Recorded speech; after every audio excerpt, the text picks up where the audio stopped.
company, Mindful Entertainment, he is developing a series of spiritually transformative film projects. Peter's goal in all of his work is to empower people and help each of us remember who we really are. Today, I'm going to be speaking with Peter about his film and the near-death experience research that he's been working on. So I'll be asking questions from viewers over the past couple weeks. And if you have any thoughts or questions, please let us know in the chat below as well. And for now, Peter, welcome to our channel. Hi, Lauren. Thanks for having me.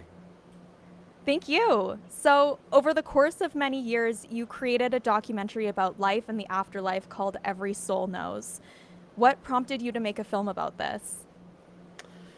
Well, so I've been working on the film for about 2.5 years, and I'm not an experiencer myself, but I am a seeker, right? So for like the last 30 years, 35 years, I've wanted to know the answers to the bigger questions in life, like who are we? Where do we come from? How do we get here? And what happens when we're done, right? And so I've just kind of been on a spiritual journey for that period of time, just kind of informally studying different spiritual traditions and again, wanting to know how life works. I will admit a lot of it was just to kind of alleviate some of the pain and suffering in my own life, trying to understand the bigger pictures. And it's been a progression, many years. Specifically for the film, it was in 2019, I believe, that I read a novel. Actually, 3 things happened in 2019. So the first one was I was working in California and I injured myself and was basically out of work for the rest of 2019. I couldn't work. I was basically home. And the second thing that happened was my dad passed.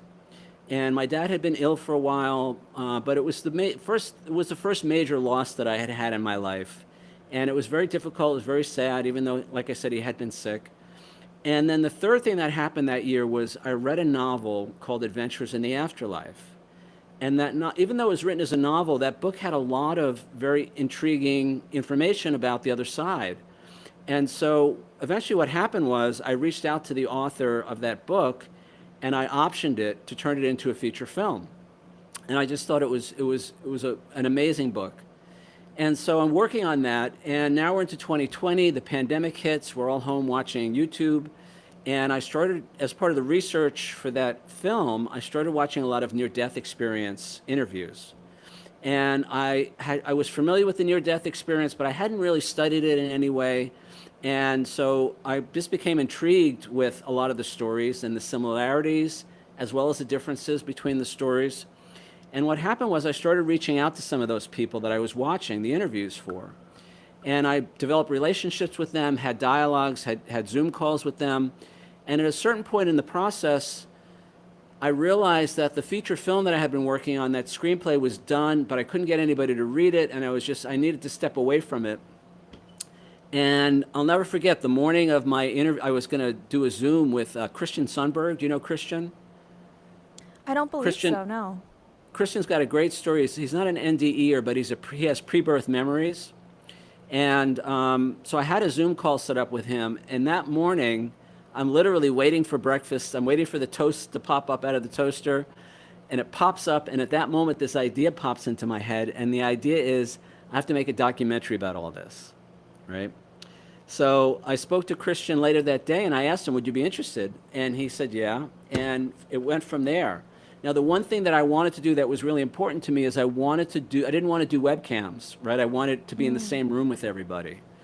And so obviously that makes it a little more challenging. For Christian's interview, I actually had to go to Erie, Pennsylvania, where he lives. I'm based in northern New Jersey, but it was like a 6 or 7 hour drive to get up there. And but it went from there, and I started reaching out to local people. So the film, so again, the title of the film is Every Soul Knows, The Joy of Remembering Who We Really Are. And it features interviews with 60 people. About half of them are near-death experiencers. The rest are psychics, channels, and mediums. And so after Christian's interview, I started reaching out locally to some of the local mediums and psychics.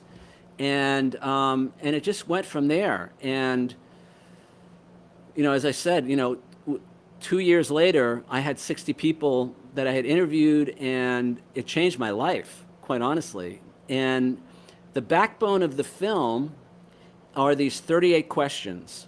Now, if you go to the website is everysoulknows.com, and you can see those questions there. And they're the questions that I wanted answers to, like what is the soul? Are there contracts or agreements between souls? Do souls have more than one incarnation? What is karma? Do we have spirit guides or angels that assist us in a given lifetime? And on and on and on, questions like that.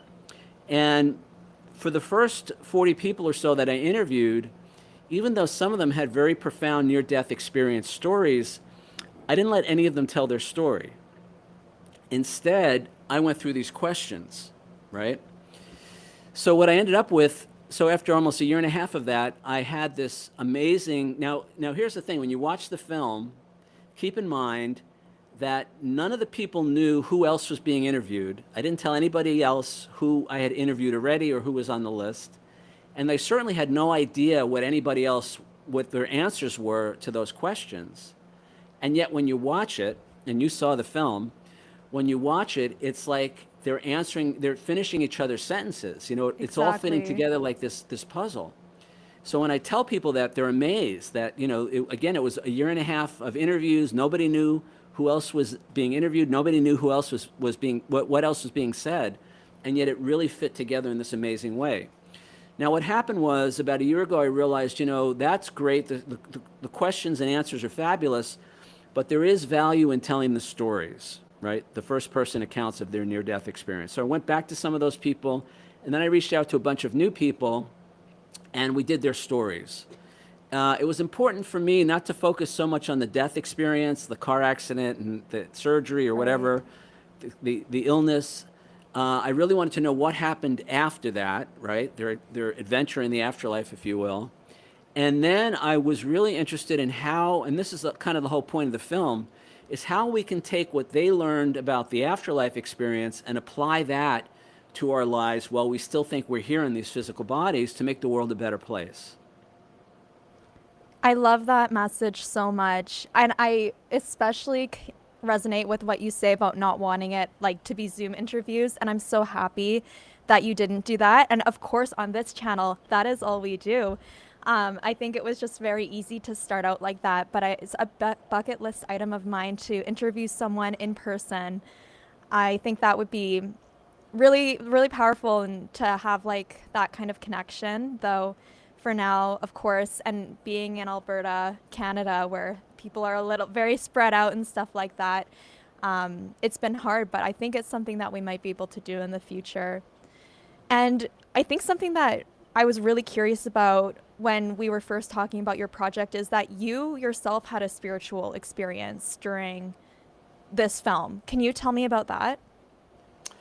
I will, give me 1 second. I want to come back to the whole webcam thing. I want to say that what you guys do is fabulous, right? And for that medium, for the podcast medium, it's fine, right? It totally works. You know, we wouldn't be able to do this right now. I don't think you were coming to New Jersey or I'm going to Alberta to do this, right? So there is a place for that. But it was important for me. I wanted to do a more of a traditional, not traditional, but a more of a documentary type feel. And I'll be really honest, part of it was I was kind of selfish. I wanted to meet these people in person, right, and get to know them. Of course. And that really proved wonderful for me because this was basically the deal. There were some cases where I traveled to them, but in many cases they came to me, and they came from all over the U.S., Canada, Europe, to be part of this. And my deal was basically if you fly into Newark Airport, which is close to where I live, in New Jersey, I'll pick you up from the airport, I'll bring you to the location, we'll do the interview. If we have time, I'll take you out for dinner. If not, I'll take you back to the airport the same day, so you don't have to stay overnight if you don't want to. I made it as easy as possible. But my point is, some of the best times were in the car ride to the airport or at dinner, where I really got to know these people. And I will say this, they are my heroes. Every person that I met with struck me as such a genuine, caring, loving, thoughtful, kind human being, right? And so why do I mention that? You know, I had some skepticism, you know, about some of the stories, especially early on, you know, and I mean, my impression of the people that I interviewed, at least, is they're all 100% genuine.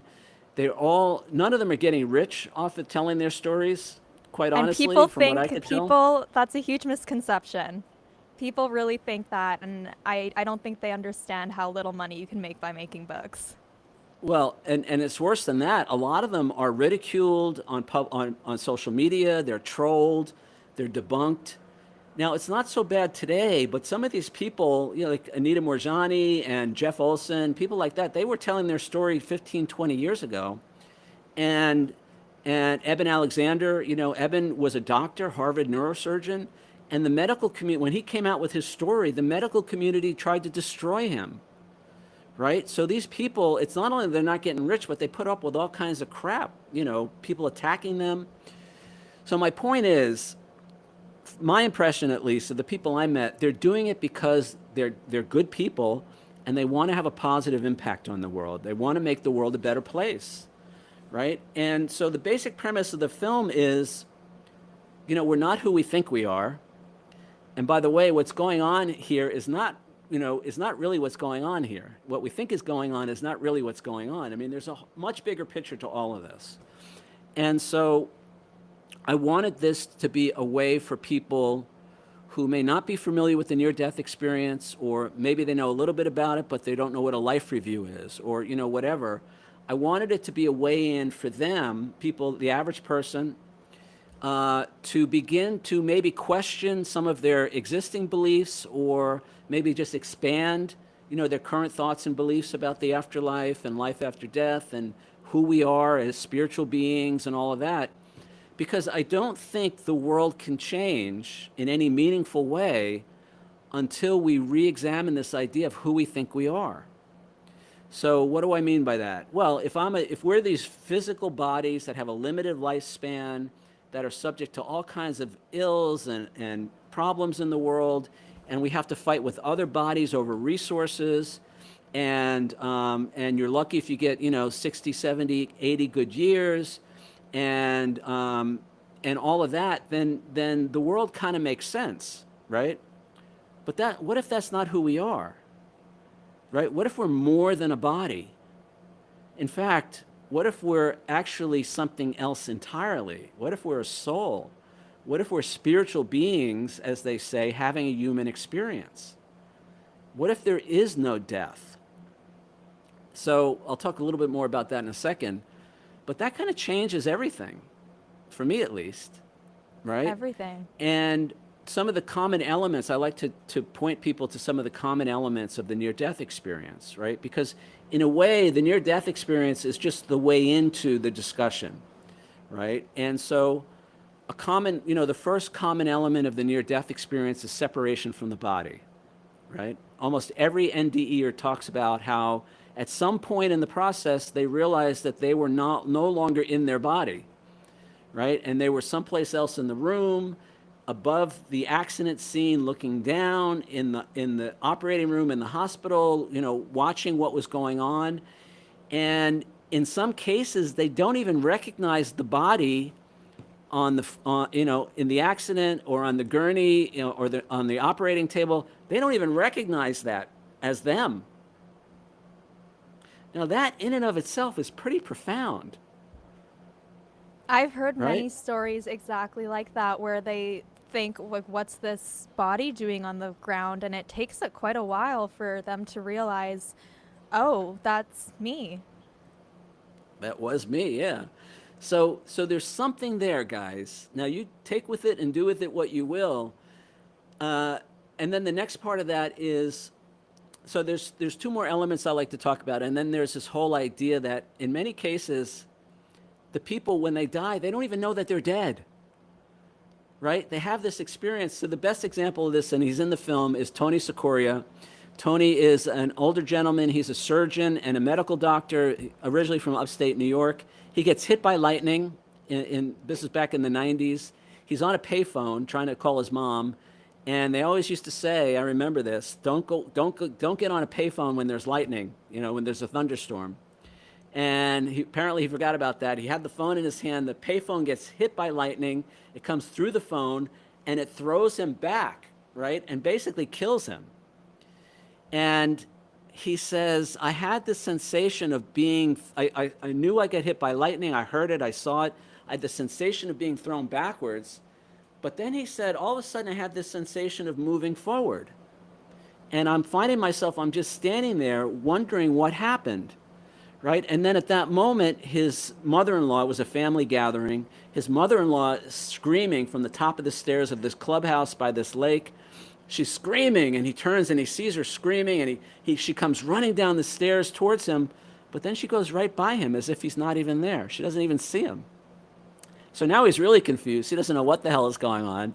And he says, I guess I'll follow her. So he turns to follow her, takes a few steps, and he looks down, and he sees his body on the ground, right?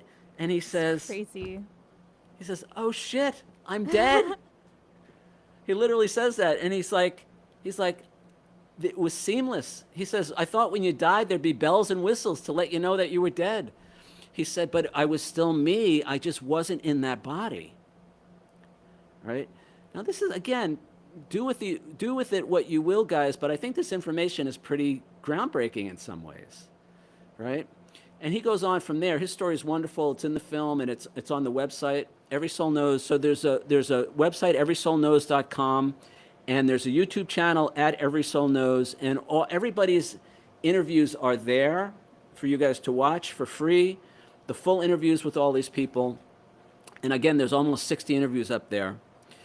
The second common element is this experience. A lot of times the person will move into what they call a void or the tunnel. It's a dark space. It's not scary. A lot of them describe it as like a black, velvety, soft place. And they have this incredible feeling of peace, accompanied by this feeling of unconditional love, this feeling of just peace and love. And even though it's dark and they can't see anything, they totally feel safe, protected, cradled. Sometimes they use that word.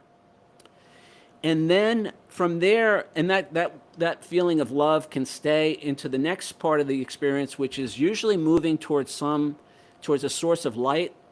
They move into the light, or they move into another realm that's bright, and it's a heavenly realm in some way. And a lot of them describe that as being home. They say, I was home. It was so familiar, and it was so beautiful. There were colors there that I can't even describe the colors. We don't have words to describe the colors. And there was this feeling of peace and this feeling of unconditional love. And it wasn't even a feeling of love. I realized that that's what I am. I am love. Now, we'll come back to that in a minute because that's important. Now, at that point, sometimes they meet loved ones that have gone before them, and sometimes they meet the loved ones a little earlier in the process. Sometimes they'll meet a guide, a spiritual guide, an angel, or a religious figure. But at that point, there's often, but not always, some contact with another entity. And then some of them have life reviews, and they hang out in the afterlife for a while. Some of them come back at that point. But the other thing that characterizes that heavenly experience, and Anita Moorjani, I think, says this the best, is this overwhelming sense of oneness, this sense of unity with all that is. She says in her interview, she says, I didn't know where my soul ended and another soul began. She said, I felt connected to everyone and everything, and it was the most glorious feeling you could ever imagine. Although she says there aren't really words to describe it. So what are the common elements? Separation from the body, which tells us we're more than a body. This feeling of peace, this feeling of unconditional love, this experience of oneness in this realm, this heavenly realm, which they call home, right? It's beautiful beyond description. Now imagine, let's just take three of those. So let's take this idea that we're more than our bodies. Let's take this idea that we are, at our core, who and what we are is love, right? And I said I was going to come back to that. I'll come back to that in 1 second. And then what about this idea of oneness? This idea of being connected to everyone and everything. Well, imagine if we started living our lives like that while we still think we're here in these bodies, right? So let's talk about oneness and unity. Well, that means what I do for you, I'm really doing for myself, because we're all part of one greater whole. And by the way, what I failed to do for you, I failed to do for myself. And then this idea of love, Being love, that's who and what we are. Well, I actually wrote a book. I'm just going to put it up real quick in case people are interested. All right. And this book is about my journey to where I am in my life today, coming from when I was an entertainment lawyer and then getting into being a creative person and all of that, and the challenges and the obstacles that I had to overcome. But at the base of all those challenges and obstacles was this feeling that I was not good enough, that I was unworthy, that I was unlovable, right? That I was bad. And I don't mean in a Michael Jackson kind of way, right? There was something about me that was not okay. Well, wait a second. The near-death experiences are telling me I am love. That's who and what I really am at my core. How could I be unlovable? How could I be unworthy? How could I be not good enough? Right? So we can begin to question that, because I know I'm not the only person who feels that way. We can begin to question those thoughts and beliefs about ourselves that say you're not good enough, nobody's going to like you, you don't have what it takes, that kind of thing. And again, if we began to live our lives from that place, as opposed to where many of us are now, again, thinking we're bodies, fighting with other bodies for approval, for acceptance, fighting for resources, whatever it is, and then being terrified of death, right? Terrified of this idea that we're going to die sometime, one day, and then the grief and the loss when we lose a loved one, that we're never going to see them again, right? What if we began to question all of that? That, in my opinion, that changes everything. Absolutely. I think there is so much to talk about how studying NDEs influences not just your thoughts about death, but your thoughts about life too. It's so powerful.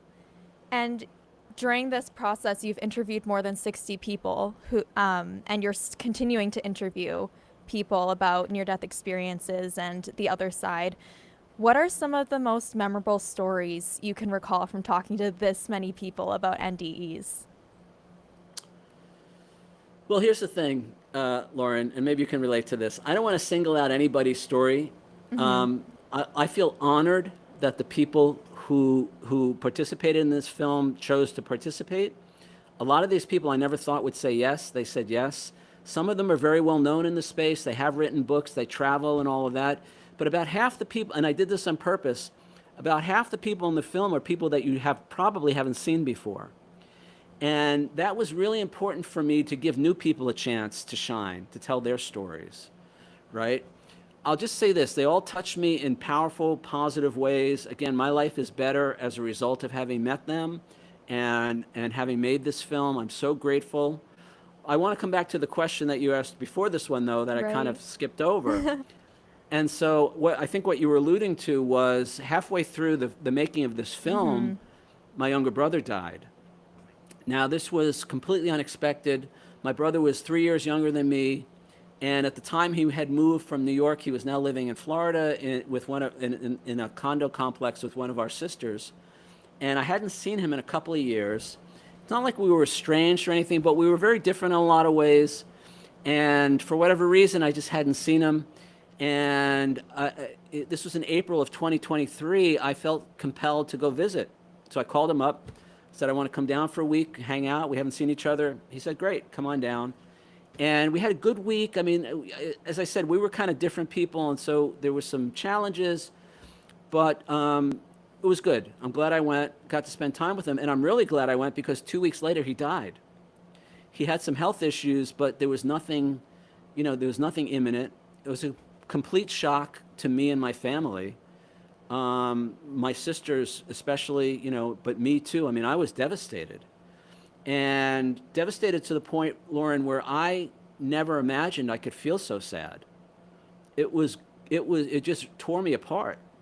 And, as I said, we hadn't spent a lot of time together recently, and I had some regrets about the relationship. Was I the big brother that he deserved? Could I have done things differently? Could I have done things better? And it was really, really hard, to the point where I couldn't function. I wasn't able to really do anything. Now, what happened was I went back down there to help my sister with his estate. He wasn't married, didn't have any kids, so she and I were cleaning out his house and doing all that. and it was brutal. And the first thing I want to say to people is what turned out to be really important for me was to allow myself to have those feelings, right? Because I know there could be a part of me that would kind of talk me out of this and say, well, you know, life is eternal, and you know that our loved ones are just a breath away, and so what do you feel so sad about? And I tell people now, I say, look, we're not here to be spiritual. We're already that, right? We came to have the human experience. And part of the human experience is everybody's going to go through this at some point, is dealing with the loss of a loved one, right? So have the grief, have those feelings, allow yourself to process that, and don't talk yourself out of it. Don't let anybody tell you that you shouldn't grieve, from, you know, that you have a time limit on your grief. And then see if you can find a way to turn that into something positive, right? And for me, the film really helped me with that. I actually put the film aside for almost 3 months, right? And I was just like, I was almost gonna stop doing it. And part of the reason for that was, I think now I was probably, you know, like 85% in on this idea that there's an afterlife and life is eternal and all of that, but I don't think I was 100%. When he passed, it really forced me to decide how much I believed in all this stuff. Because now here I am bringing this film to the world. Now, the other thing that was happening was I was with a bunch of mediums. And so he started coming through, right? Now, all of this. How did you feel when he first started coming through? Was it I was jarring? actually with the medium when my sister called me to tell me what happened. And she Oh, brought him through. She brought him through right away. So, but this goes back to this idea of not talking ourselves out of our feelings, right? I was pretty sure that he was on the other side and he was okay, although it was kind of a shock for him. He wasn't expecting to go when he did, and so he struggled a little bit on the other side. That's what came through. But then he kept coming through more, and over time, he came through a little bit more, and then as I said, I got back into the film. I started watching some of the interviews that I hadn't watched, started doing some editing, and I could tell you now, I'll tell anybody, I'll look them right in the eye and tell you I'm 110% in on this. There's no doubt in my mind that life is eternal, that we are divine spiritual beings, right? That our loved ones are literally just a breath away, and that's my truth. Now, I do say at the beginning of the film, I say, look, don't take anybody's word for anything in this, right? Because none of us is really going to know until we get there ourselves. But hopefully with podcasts like yours, films like mine, it will give people another way to look at things and to consider other possibilities. Now, I don't know if you remember, but one of the things I do in my film is I stop the film a couple of times and we do a guided meditation, yes, the only right? film I've ever watched with meditation breaks. I loved it. Right. So, and a lot of people who have never meditated before are saying this is wonderful, this is amazing. And the reason I did that was not just to give people a break, but basically the invitation in those meditations is, okay, you've heard what everybody else has to say about all this. Now, what's your truth? Right? It's giving people an opportunity to find their own inner wisdom and their own highest truth. Because at the end of the day, that's all that really matters. So I'm not trying to convince anybody of anything. I'm not trying to, change your mind about, whatever your cultural or religious beliefs might be. I'm simply giving you what may be, I'm finding in many cases people already feel this way, but I'm giving people a chance to maybe consider it from a different angle and then decide for yourself, what's your truth, right? So, so now I'm okay. It was really difficult, but now I almost laugh about the situation with my brother, and I'll tell you why. So when I went to visit him, one day I was sitting in the living room and I'm probably watching your podcast, and somebody's doing an NDE story, and he overhears it. I'm watching it on my tablet, and he overhears it from the other room. Now my brother was a really tough New Yorker, right? You didn't mess with him, right? There was no afterlife. There was no spirituality. I mean, he's tough. He's like all about, this life, which is great, which is fine. But he kind of overheard that, and he said something to the effect of, turn that stuff down. You don't really believe that stuff, do you? And I was like, well, I'm kind of making a movie about all this, so I really better believe it. And I'm laughing now because the film is dedicated to him, right? And not only that, but he's financing part of it, right? And he's come through a bunch of times now, and he's part of this. And so, and here's the other thing, Lauren. I am convinced that his passing was part of our soul's plan together. This is one of Right. those things that we planned. We had a contract, and because it really, for me, it really pushed me to make that decision. Do I really believe this stuff? Right? Because Yeah. again, up until that point, I was a little wishy-washy about it. I mean, I kind of believed and I kind of knew, but now there's no doubt. And so I have gratitude, and I know he's part of this. As I said, he's come through several times now. He's very pleased with what we're doing, and he's thrilled to be part of it. And I know I'm going to see him again, and we may choose to do this lifetime differently, do it again, but differently, and so that's been, that was really a transformative thing for me, and I can still feel the sadness, but not, you know, it's, what's the right word? I see a purpose behind it, right? And I'm okay, and I know he's okay, right? And that's all I need to know. And then life goes on, and now I want to use that as part of the fuel to continue to bring this to the world. Absolutely. I really want to come back to that idea of soul contracts.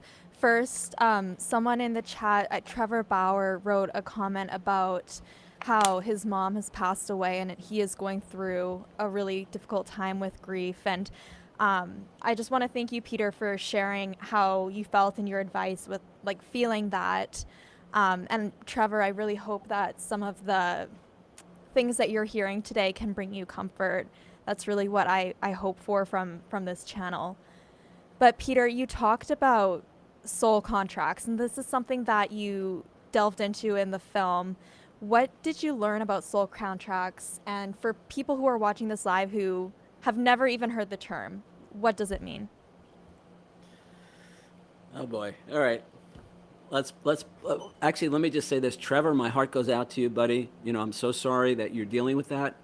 And as I said, don't let anybody tell you how to deal with that. Get help if you need it, right? There actually, one of my sisters is a grief counselor. There are places to go to get help with all that, but don't feel like you shouldn't feel the way you feel. And I think this is true for any situation, however you feel is totally okay. We don't want to. So here's the thing. They often say like feelings are not facts, and that's true. But it's not to discount the emotions. It's not to discount those feelings. If it's a negative feeling, the thing you don't want to do is take action in the moment based on a negative feeling, whether it's anger or grief. Don't feel the feeling, but don't go and do something that you might regret or might hurt yourself or another person.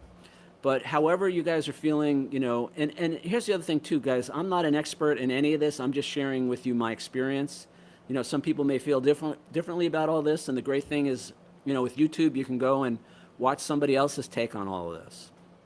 All right, soul contracts. So, man, I don't even know where to begin. So related to the soul contract is the soul plan and the soul group. All right, so we have soul groups, we have soul plans, and we have soul contracts, and they're all kind of related. Let's start with the soul group. So the soul group is literally, some people call it a soul family. This is literally the souls that we incarnate with in a given lifetime, and it's usually the most significant relationships in our life are usually people that are part of our soul family or our soul group, and we've often had many, many, many, many lifetimes with those same beings, those same souls, right?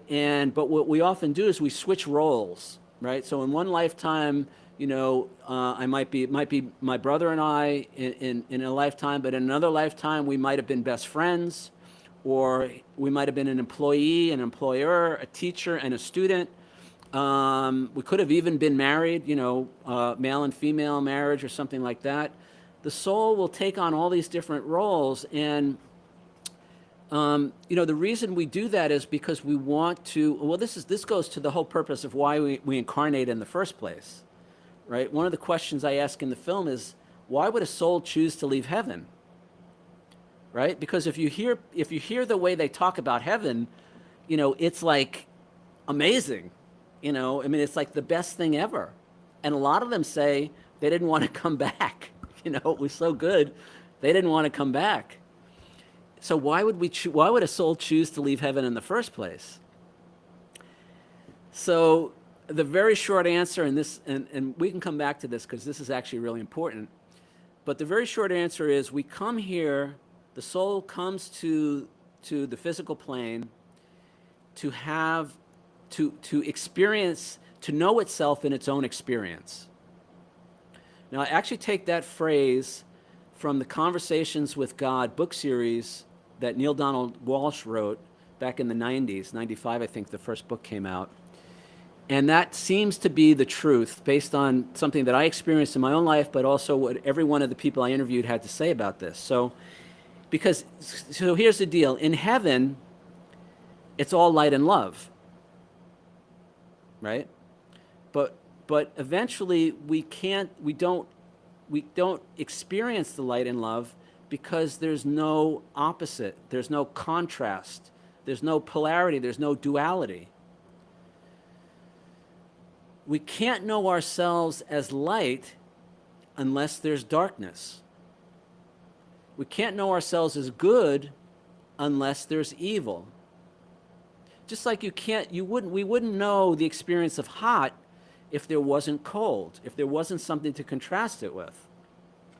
In heaven, there's no evil, there's no darkness, there's no cold. So we can manifest in the heavenly realms, and it depends, there's the lower astral and then the upper astral, and then there are higher realms. And those realms are very thought responsive, and you can kind of conjure an environment and kind of have an experience, but it's not the same. The other thing that plays into all this is the veil of forgetting. I'm interested in that. Yeah. Can you Well, share briefly about that? Yeah, I do want to hear about that. The veil of forgetting plays a very important part in all of this. But let's go back to why we choose to come here. So we come here to have experiences. And the best example I give is, there's two examples. The first one is in heaven, it's like reading the book on how to ride the bicycle. Okay? When you come into the 3D, into the physical plane, the earth plane, not only do you actually ride the bike, but you fall off the bike. And not only do you fall off the bike, but you scrape your knees. And not only do you scrape your knees, but all your friends are laughing at you.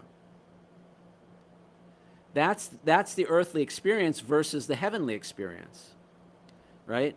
Now, why is that important? Well, it's actually, this guy's, take what you will with this, but this is my belief.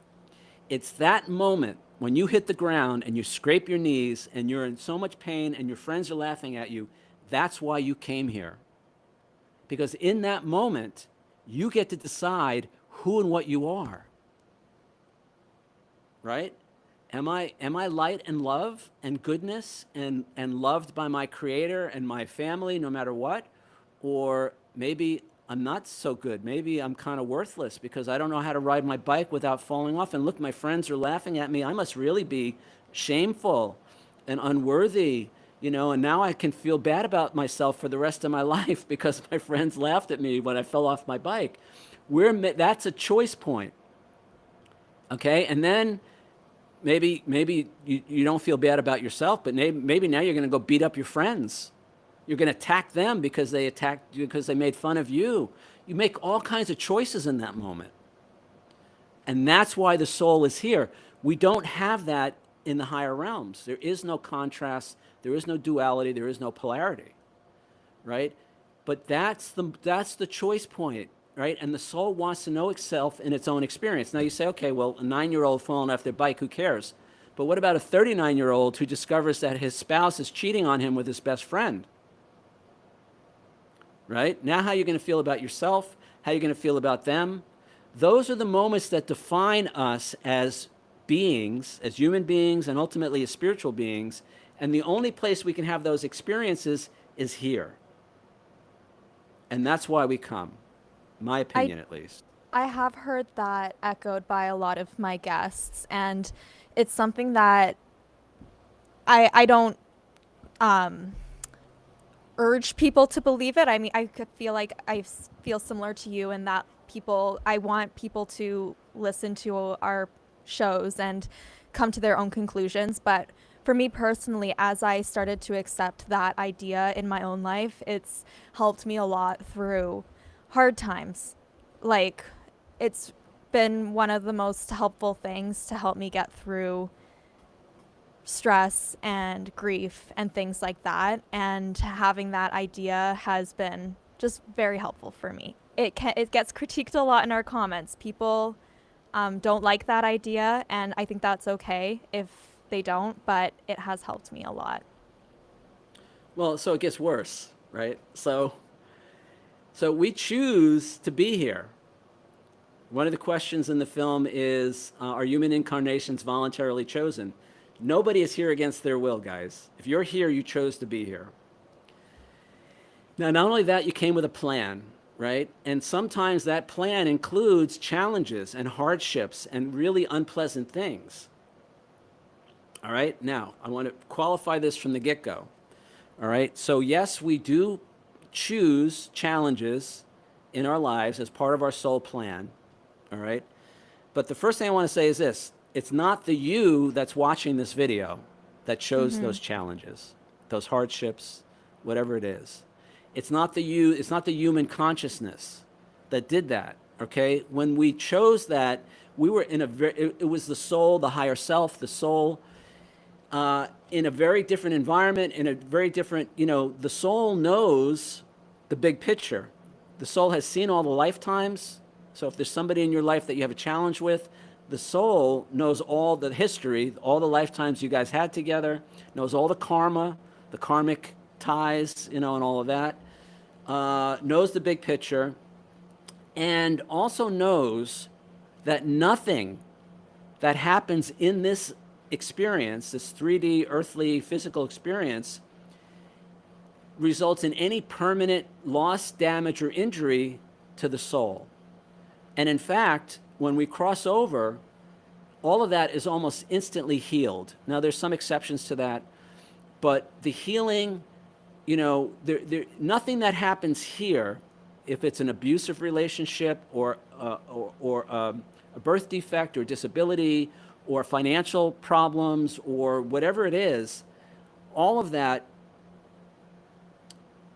is healed, and none of that is permanent in terms of the soul. It feels that way to the human being, but in the bigger picture, none of that is permanent. There's no permanent loss or damage. And then the other thing I want to say is, I would never say to somebody, let's say somebody's in an abusive relationship, or there's child abuse in the family, or alcoholism, or whatever. I grew up my dad was an alcoholic when I was younger.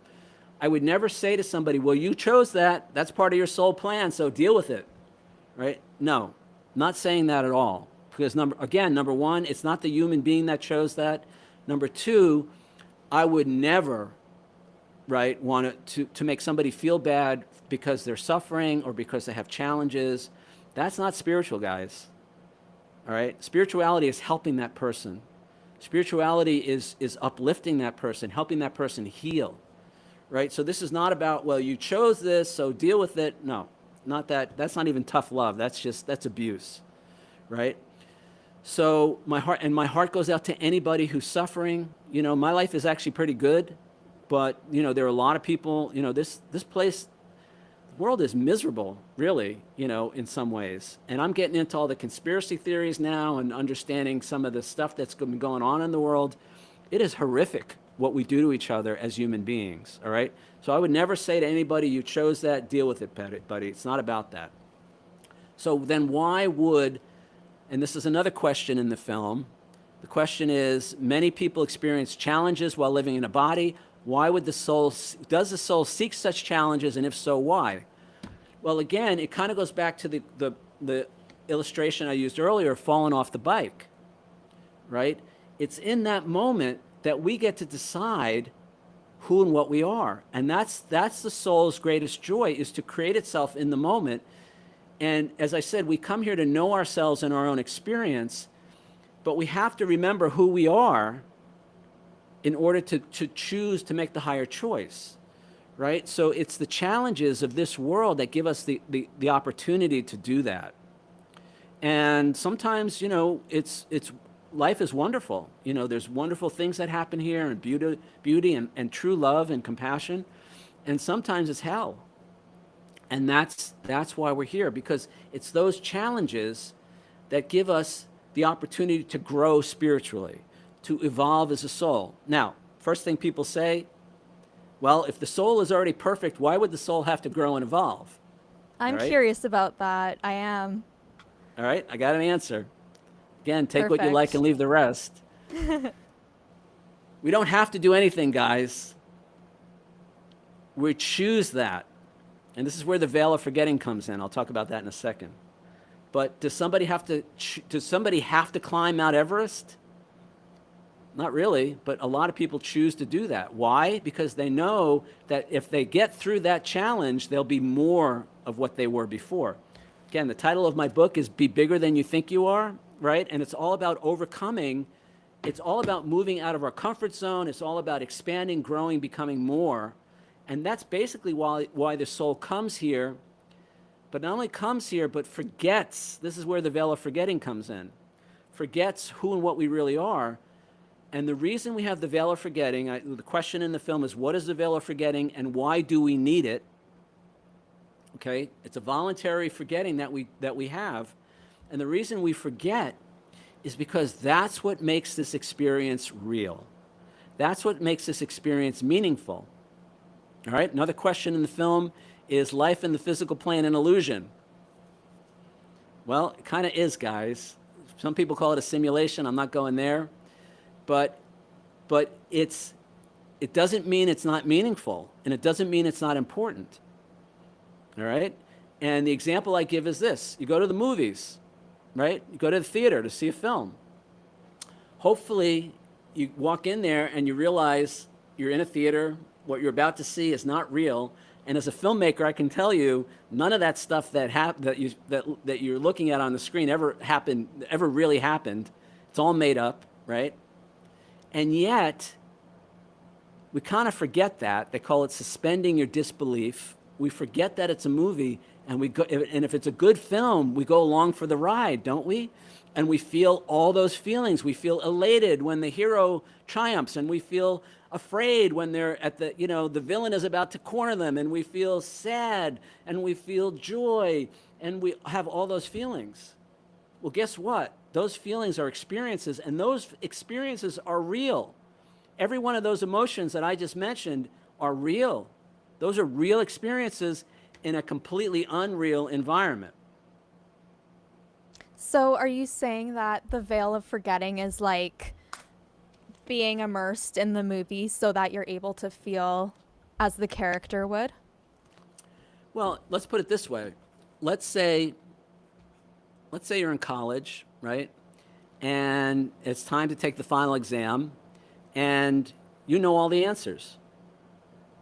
First time, it would probably be kind of cool, right? You wouldn't, second time it might be fun, third time it might be fun, but at a certain point, it would make that whole experience meaningless. There would be no point in taking that exam.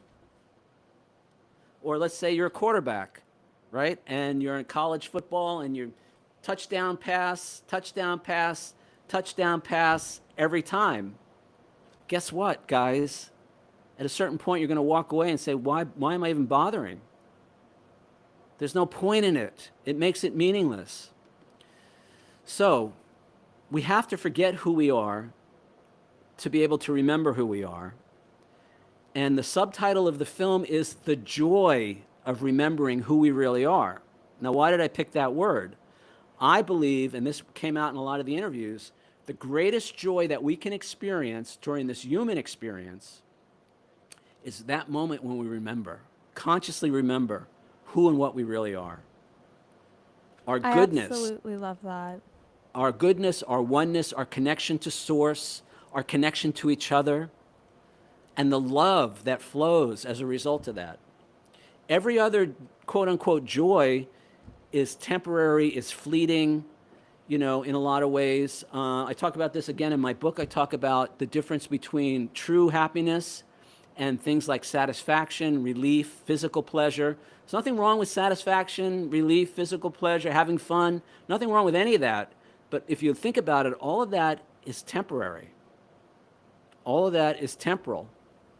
True happiness, which I believe comes from knowing our connection to our source and to each other, that is not dependent on, what we do or don't get in life, who we spend time with or don't spend time with. It's an internal happiness, a joy. And I believe it's very difficult to have true happiness until we remember that connection. That's so interesting. And I mean, speaking of things like the veil of forgetting, and I think you've kind of alluded to this in some of your answers, some people, my understanding is some people aren't meant to remember or to connect or to remember that they are a spiritual being at this point in their life or at any point in our lives. On Tuesday, we're releasing an interview with a man named Minister Ashe, and he spoke about how he learned that it's because so that the soul can experience those hardships and really immerse itself in the human experience it came to earth to do is the reason that it decides not to, quote unquote, like connect with that spiritual side. So I feel like that's kind of, as I'm going through this journey of learning a lot more about spirituality, I mean, I hope that I would never like push my ideas onto people in general, but it's also why I want people to understand, like, I really hope that you take what you want from this, and if you don't want to, I think that's what your path is. Like, if you want to just fully immerse yourself in the human experience, I don't know, that's something that I've been thinking about a bit more, I think, recently. Well, let's say this. So I can't comment on that gentleman's position with all this, but I do think it's an individual choice. There's nobody telling us that we have to suffer. I mean, for me, there's a difference between pain and suffering, right? And pain is a physical experience. Suffering is a story that I tell about that experience. If you look at people who have really been challenged in their lives and they come through the other side, right? It can be a huge transformational thing, to move through pain, to move through a difficult, challenging situation. So I don't know that I mean, I would probably look at it a little differently in that it's really up to the individual soul to decide if they do want to. Look, I'm here to get my money's worth, right? Give me all the challenges because I want to get through it. I want to work through it. I got other plans for my next lifetime, but it's like, I think we all have that opportunity. Now, let's go back to your original question, which was soul contracts, right? Soul groups and soul plans. So, oh God. So, all right. So, I'm just going to say it. All right. The people who challenge us the most in this lifetime are usually the people who love us the most on the other side. All right, I so found whoever, that idea so interesting in your film. As I was watching that, I just thought, I think of soul groups as the people that we're closest with, and I suppose that might be what it is, but I thought of it like that, thought of that like that on Earth, but apparently not. It can be your enemies. and when I heard this, I was like, oh, the other thing, guys, is we choose our parents. So think about that for a while. So the people who challenge us are usually the people, we have a contract with them, and the contract is, we're going in, guys, we're going in together, and at this point in our lifetime, we're going to come together, and we're going to have this experience. Now, it's all subconscious. The human consciousness does not remember any of this, right? So things just kind of play out, but there's something in that relationship that could be, now soul contracts could be beautiful relationships. It could be the grandparent that saved you from an abusive home or something like that. I mean, it could be positive. It doesn't have to be negative. But the thing, the reason I'm sharing this is because it was eye-opening for me. I never thought of it this way. But the people who challenge us the most are usually the people who love us the most on the other side. And they agree to come in to give us that experience. Why? Why would they do that? Well, because the soul sees value in overcoming the challenge in that relationship, right? So let's say you have an alcoholic parent who's abusive, right? And there's no right or wrong in any of this, guys. So just, what I'm about to say, don't take it however you want.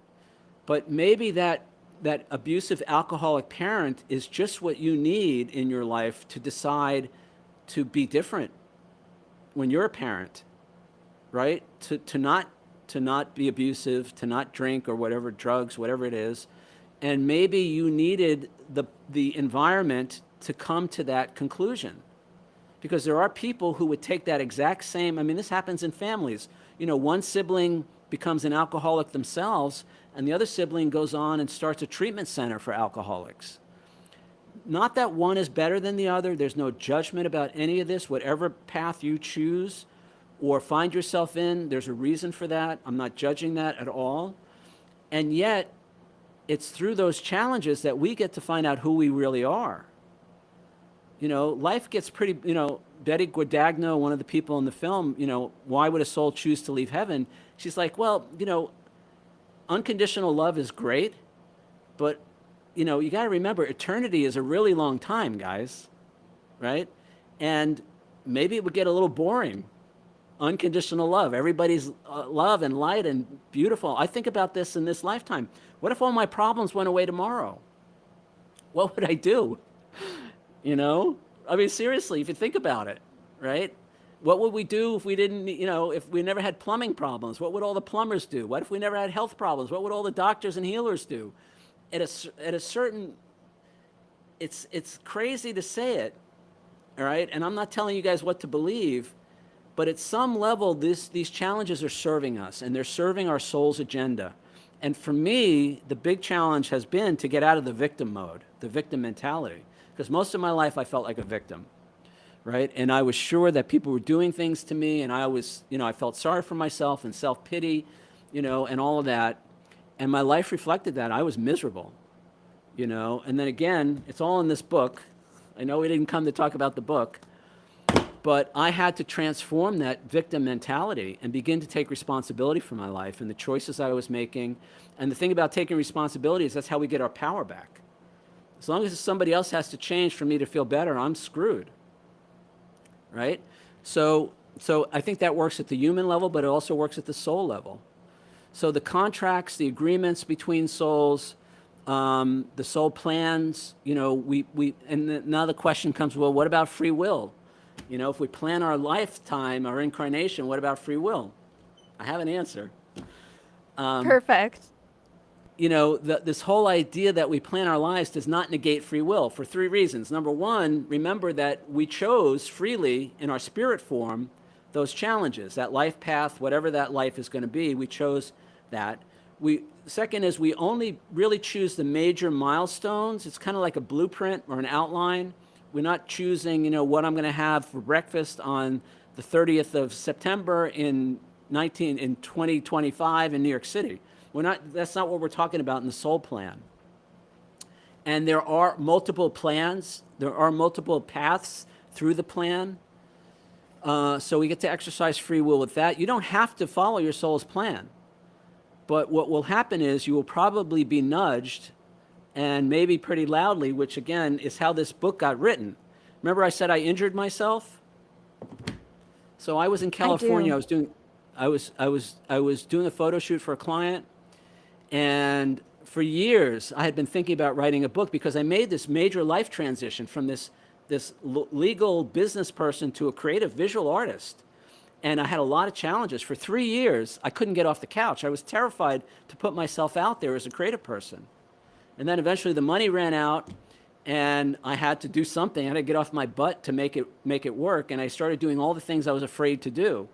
And I had all these reasons why it wasn't working. I was blaming the economy and the fact that I never went to, filmmaking school or anything. I had all these excuses. But eventually found out the problem wasn't out there. The problem was in here. And I had a very negative self-image when it came to being a creative person. I was terrified of criticism and rejection. So I hid out, telling everybody now I'm a photographer and a filmmaker, but not doing anything. Then the money runs out. I got to go out and do all that stuff.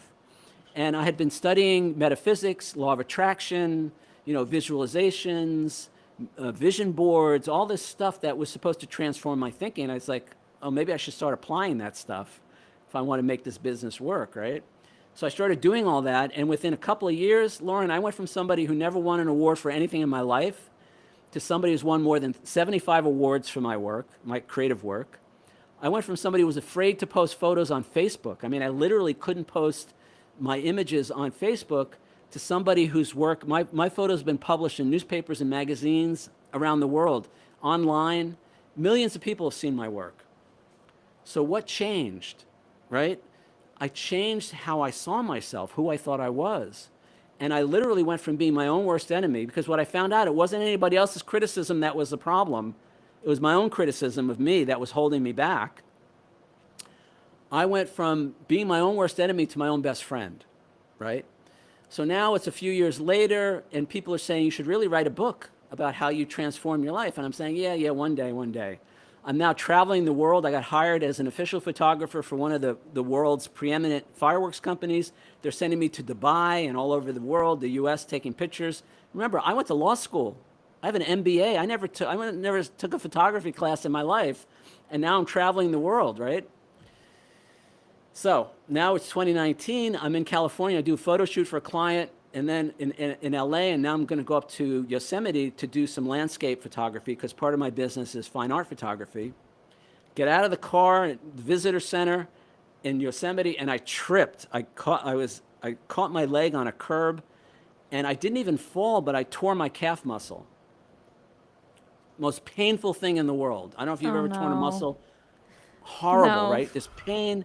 I was like, what the hell but in that moment, and this is the reason I'm telling you this whole story, in that moment, I heard very clearly in my head, now you can write your book. Really? That was your Right? that was your thought that you That heard? was the thought that came through. Now, it wasn't now Yeah. I can write my book. The book was the last thing I was thinking about in that Of moment. course. It was a million miles from there. Now I know those were my guides saying, get back Right. on track with your life plan. Part of your life plan is to write this book. And I I'm was so not glad doing you it. did. And I was not doing it. So my point is, you have free will, but eventually you may be nudged or pushed or forced back onto your plan. Now, the last thing where free will comes in is we get to decide in every moment how we respond or react to our life. That's the biggest free will of all. All right, you get to decide when you find out that your spouse is cheating on you, or you find out that your accountant just embezzled all your funds from your small business. In that moment, you get to decide how you're going to respond to that. Who am I going to be in that moment? Right? That's free will at its finest. All right? And So hopefully you can fulfill what your soul set out to do with those choices, I would assume. Peter, I really want to hear more about like how we can view your film and the interviews, but I would love to quickly go through a few of the viewer questions that have been sent in if yeah, you let's do it. have I know, time. I'm rambling. Good, let's do it. All right. No. Michael Tamino in the chat here Hey, says Michael. that. I know Michael. Oh, do you? Okay, Yeah. perfect. He asks, I've heard that the only thing we take with us when we pass is the love we put out into the world. Is that accurate? We take anything else? And any other insights on love and kindness would be awesome. Well, that's Michael's thing, and I support him 100%. Is kindness is the way, guys. You want a spiritual practice? Forget about meditation. Forget about chanting. Forget about whatever else you think you have to do. Just be as kind as you can to as many people as you can, as often as you can. That's the fastest way, for me at least, to spiritual enlightenment, really. If you can be kind to that guy who just cut you off on the highway, or, again, who stole your wife or husband or whatever, that's the fast track to spiritual growth, in my opinion. I used to meditate for hours, and then I'd go out on the highway and I'd be cursing out the guy who just cut me off. It's like, why am I sitting meditating for hours and then I'm just a nut job on the highway? So, thank you, Michael, for your question. What we take with us, so there's a thing called a life review.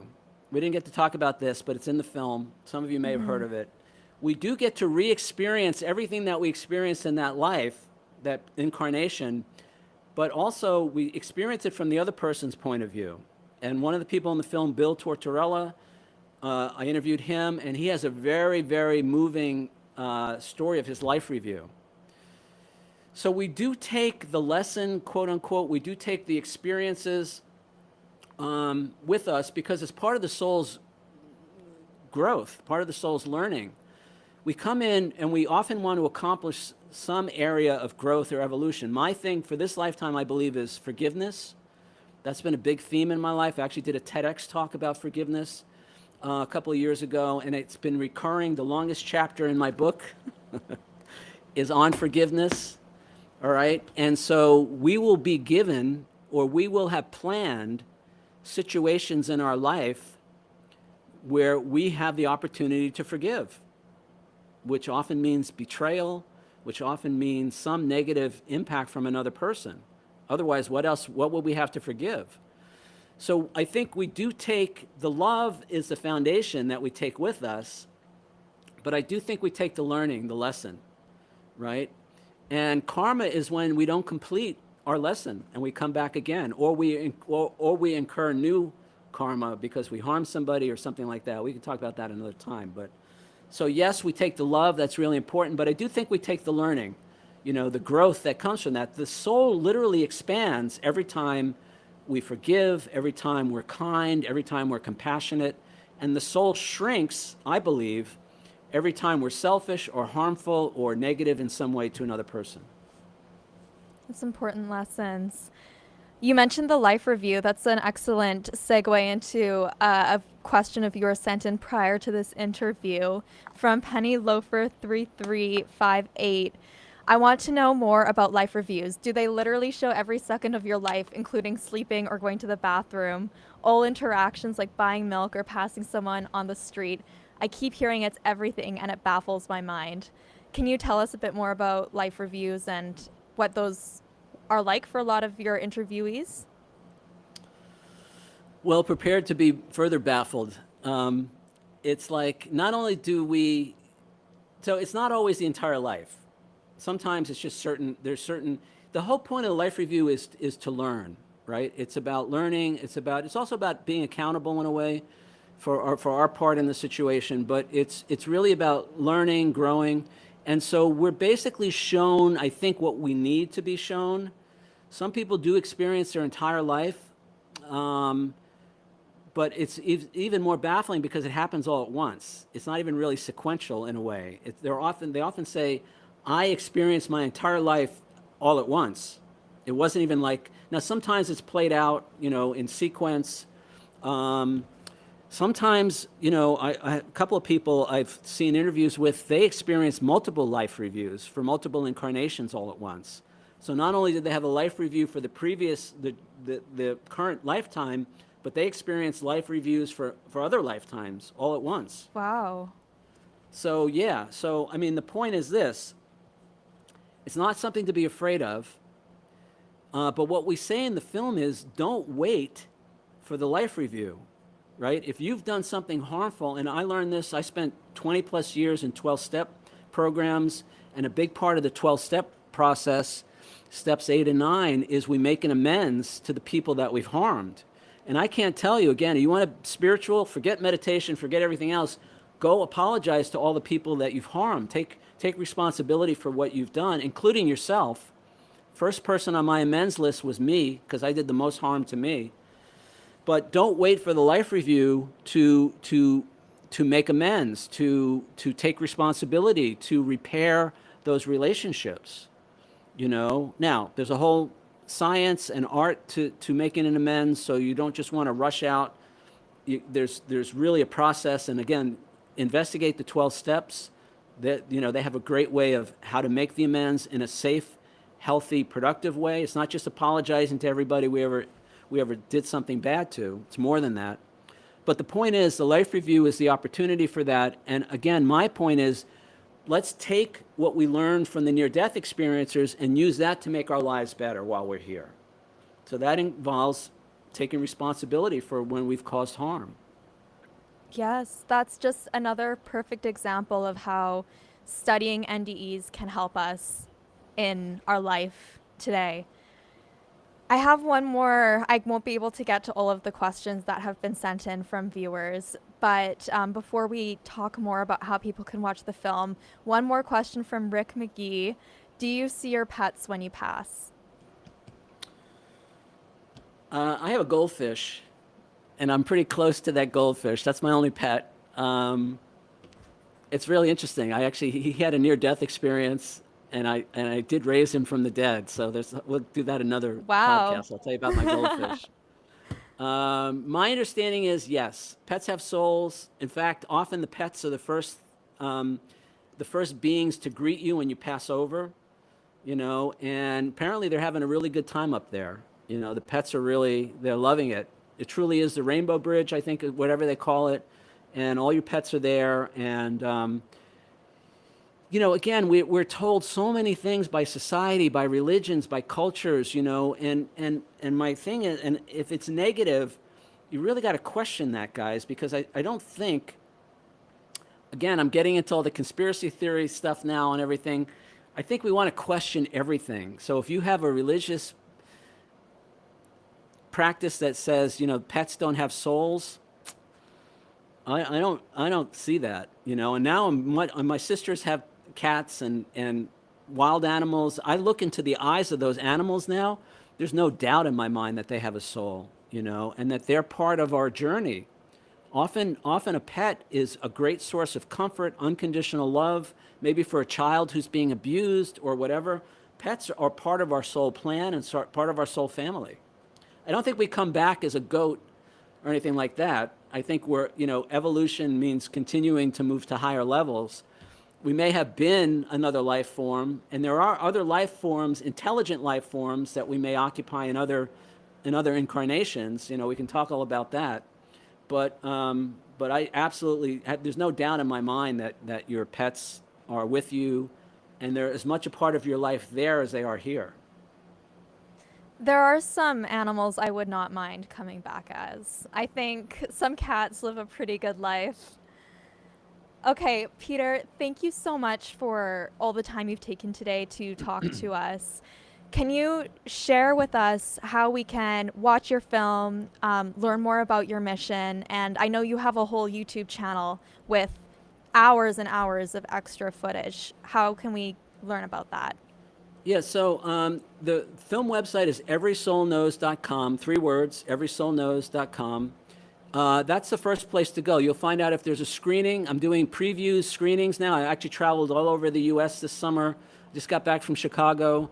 The film, oh, by the way, if you're in San Antonio, Texas, tomorrow afternoon, the film is screening down there. I'm going to attend virtually, so you could see it in person. So I'm showing previews because the film is not even really technically finished yet. I actually have a couple more. I wasn't going to do any more interviews, but I found some great people. I went to the IANS conference, International Association for Near-Death Studies. I just have to give them a shout out, ians.org. They're a great friend of the project. I just got back from the conference in Chicago. We showed a 40-minute preview there. People love the film. So you can go on the website. There is a 2-hour edit. It's a complete film. It's got a beginning, middle, and end. It's a complete film. You wouldn't know it. If I didn't tell you that was a preview, you would think that was the film. The only reason I say that is the film is currently 4.5 hours. So there's a lot more content than just that. But it's a good way to ease in. So it's a $3.99 rental for 72 hours. You can watch it as many times as you want during that time period. If the money's a problem, just email me. I'll refund it to you. I want as many people to be able to see it as possible. So the film is available there, and then the YouTube channel is at Every Soul Knows. And what I did was, even though the film is 4.5 hours, most people are only going to get a few minutes on camera, right? So I wanted to honor the people who honored me by participating, by making their full interview available for people to watch. And it's turned into a great resource. If you're not that familiar with some of the near-death experience questions and all that, you can watch these interviews. People are binge watching them, and I get these lovely comments every day now in my inbox about people who are really enjoying that. There's no subscription. There's no fees. I'm not even taking donations. You can go watch it as much as you want, and I think there's 55 currently up there at Every Soul Knows, and you can watch all their interviews. I'm hoping the film will be finished later this year, and I've submitted it to a bunch of film festivals. So hopefully that's the next step. We get some exposure in the festivals. And then eventually, everybody's asking me, eventually I think it will be available on the streaming services and all that. But I'm financing the film myself because I didn't want to take it to the streaming services or the studios now, because I was concerned, having worked in Hollywood for 20 years, I was concerned about them making it into something else, right? So my goal with the film is that it has to be uplifting, it has to be positive, it has to be empowering for people. You know, I don't want people to feel guilty or afraid of the afterlife. I don't want to sensationalize the car accident. You'll see when you watch the film, I have very little B-roll in there, and I did that on purpose because I want the focus to be on the people telling their stories, you know. And so it's a very, for me, and this is what people are telling me, it's very positive, it's very powerful, it's very uplifting. People are having spiritual awakenings in the audience, and that's the best part. I watch the audience when they watch the film, and that's the greatest joy in my life right now, is to see people laughing and smiling and nodding their heads, you know. And there's some parts in the film where people cry because they learn about the suffering that some of these people went through to get to where they are. But it all has a happy ending, positive, uplifting ending. So you can watch that on the website. Keep an eye out early next year for Netflix and all that other stuff. That's amazing. And I love the focus on being positive, empowering, comforting. That's exactly what I want with my channel as well. I believe you have a trailer to show us. Oh, yes, I do. Thanks for asking.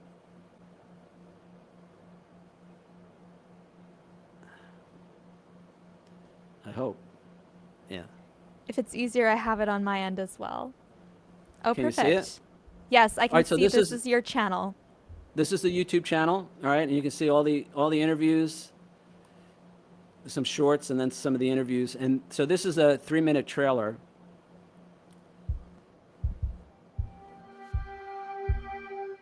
I think this is the best thing going on anywhere, to be in human form incarnated on Earth at this time. At the soul level, we decide in advance what characteristics, what personality traits, what challenges we want to take on. The soul chooses who it's going to be born to, what family it will belong to. And I've thought many times that I might be mandated to Earth. What did I do wrong? Why am I here again? I felt the power of my soul, the part of me that has always lived and will never die. I started to see this bright, bright light, this beautiful bright light directly above me. I was just being lifted up by love. If you could imagine absolute love and absolute peace, that's all you felt in this energy. That was one of the messages I was sent back with. Go back and tell them life is eternal. That realm is sharp, clear, detailed, meaningful, powerful, filled with emotional truth and depth. When Nolan flatlined, what I experienced was Mary Fran coming across the veil, and she scooped Nolan up out of his physical body.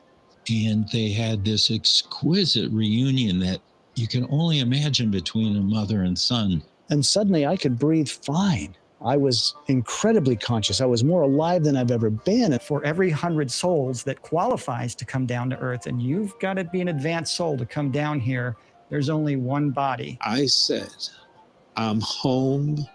I'm finally home. I said that over and over. Time starts to slow down, almost collapse on itself.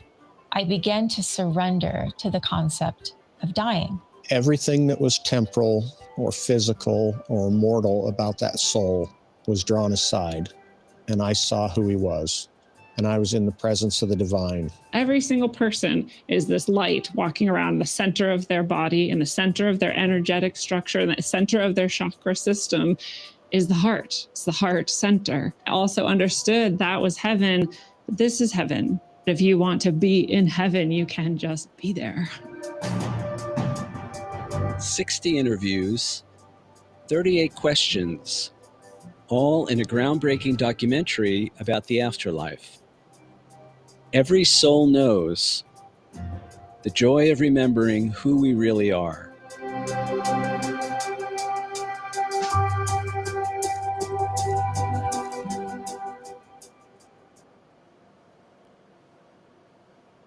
All right, let me stop sharing. Thank you so much for sharing that. It's so great to see so many familiar faces too in that trailer. And then I feel like is there stuff from the trailer that wasn't in the film yet? The 2 Well, that's what I hour was saying. preview? So Yeah. yeah, so what you saw, I don't even know what you saw, to be honest with you, because one of the things I'm doing is I'm trying out different, fitting different segments and all that, but a lot of it is still progressing. So what people see online now, if you go to the website, you could watch it tonight. It may not be the same. In fact, I know it's not going to be the same in a month from now or even a few weeks from now. I'm trying out different things and all that. I think it's going to be a 3-part series when all is said and done. I can't do a 4.5-hour film. So I think it'll be like my Right. math isn't very good, but 3 80-minute or 90-minute things. So I'll figure it out. 80 minutes. Yeah. That's so exciting. Such a dynamic project that, I don't know, I'll definitely want to stay updated on. Peter, thank you so much for joining us today. Your patience with us getting this live stream started, and thank you to everyone here watching who's popped in and will watch after. I just really appreciate our community here, and Peter, thank you for joining us. For everyone watching, I'm including Peter's links and information in the description. And Peter, do you have any last words for our audience? Well, I just want to thank you, Lauren. I mean, you guys are doing some great work. I see so much of myself in you, and likewise, I think we're both kind of seekers, and we want to have a positive impact on the world, and leave the world a little better. And so I admire you, the work that you do, and your team. Again, I think I poached at least a couple of my interviewees from some of your interviews. That's at least great. where I got ideas for that, and I want to support you guys however I can. So thank you. Thank you, Peter. Thank you, everyone. And of course, please subscribe to our channel if you're not already subscribed for more videos about life and death. And we will see you